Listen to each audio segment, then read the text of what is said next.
Okay, on the same day,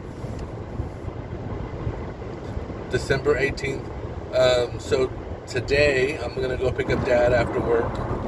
Um, so he hasn't been doing so great. A couple weeks back, a few weeks ago, he had a ingrown toenail, and Lucy took him to the ER because kept bleeding and pus and stuff was coming out.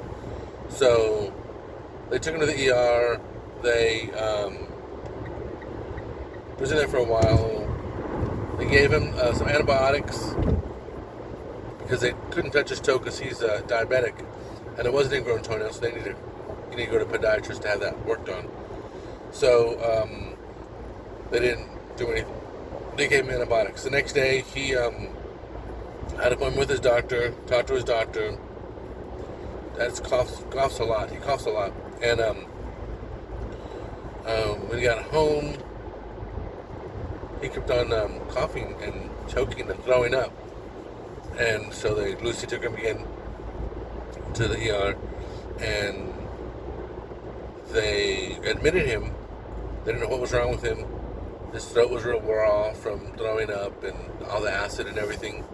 So they made him NPO, which means he can't eat anything by mouth for I think they did 4 days. All this time I'm out of town. I'm helping another clinic, but my family, they had it here, yay, and so they had him NPO, and the day I got back was a Friday. They did a swallow study on him, and my dad was aspirating. That means he was breathing in everything that he was swallowing, so he kept on coughing and choking. And my dad has a bad gag reflex, so when he gets something stuck in his throat, he coughs, and he coughs so much he wants to throw up. So that's why he was throwing up so much. So they did a swallow study, and then they said, okay, Mr. Castillo, you're going to have to be on pureed foods. And they also put a catheter in him, and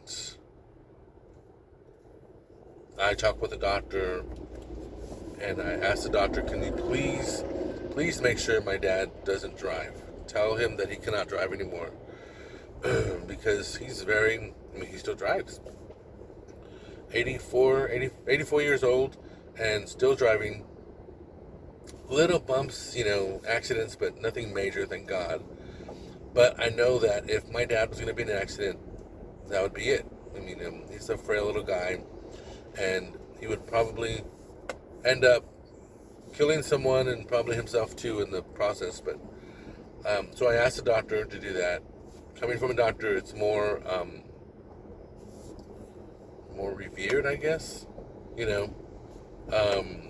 would understand more, I guess. Yeah. So she said, okay.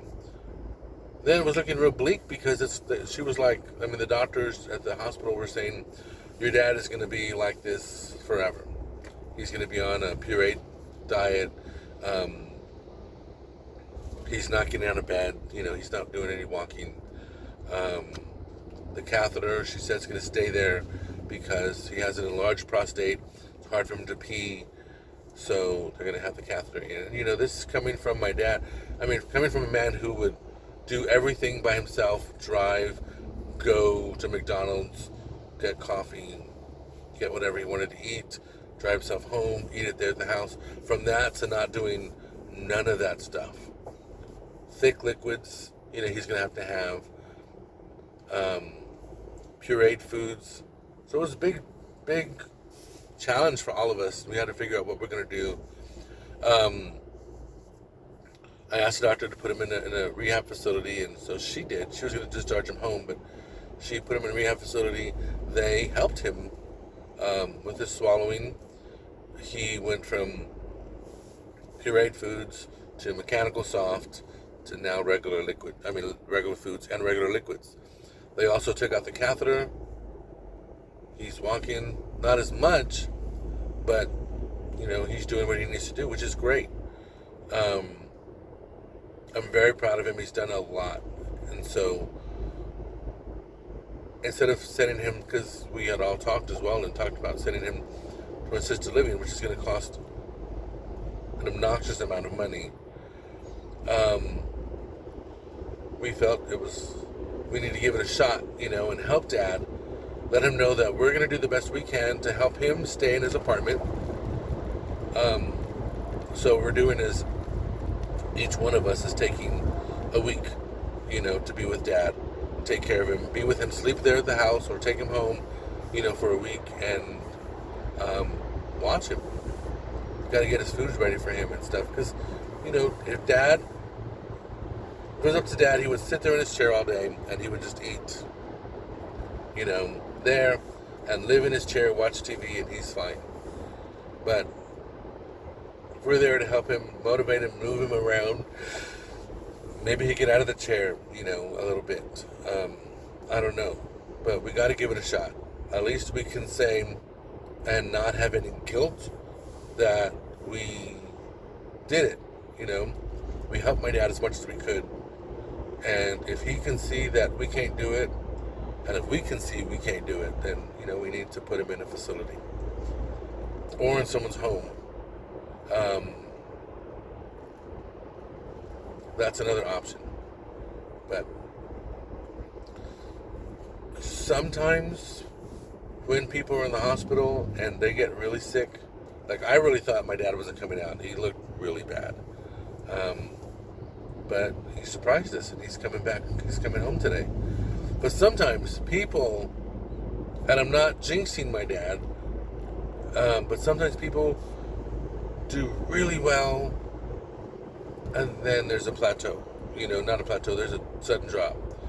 Either they fall, they get really sick, and that's it. When my dad was in the hospital, of course, the first thing I thought of, same thing about my mom. My mom went in the hospital for a fall. She never came out. 2 weeks later, she was gone. So, of course, you think of your parents and, that they're strong and they're going to be there forever. But this time I was really worried. But, again, my dad's a freaking cat. He got 9 lives. He is doing wonderful. He's been in the hospital before. They gave him his last rites and everything before, and he came out. And again, he's proving us all wrong again. He's coming out again, which is great. Like I said, don't get me wrong. I love my dad. I think he's doing, want him around forever. But, my dad is tired, So, that's why I keep urging, people to go see him, because I don't want them to feel that, they didn't get a chance to see him, or, we were holding him too tight so people couldn't see him. I'm like, hey, see the person that you want to see before it's too late, Like, I'd love to spend more time with my Aunt Angie, but I hate saying I don't have the time. But, this stuff going on with Dad,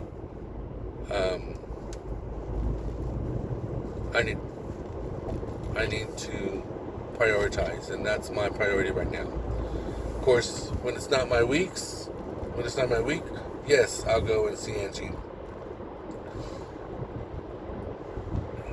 But, of course, also you can't neglect your partner either, so I'm going to be with Gus a lot.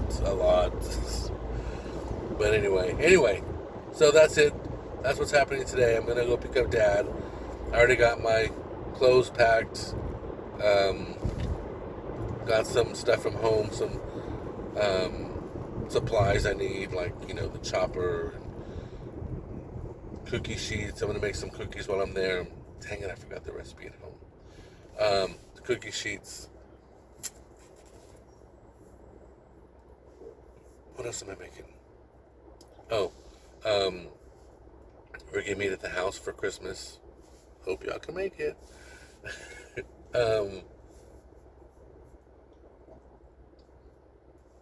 Busy day. Busy few days. And, I love my family for stepping up and picking days of where they're going to be with Dad. So, kudos to them. All right. I'm almost here at work. So y'all have a great day. Love each other. Call your parents. Tell them that you love them. Even if you're mad, call them anyway. Tell them you love them. That's it. Love y'all.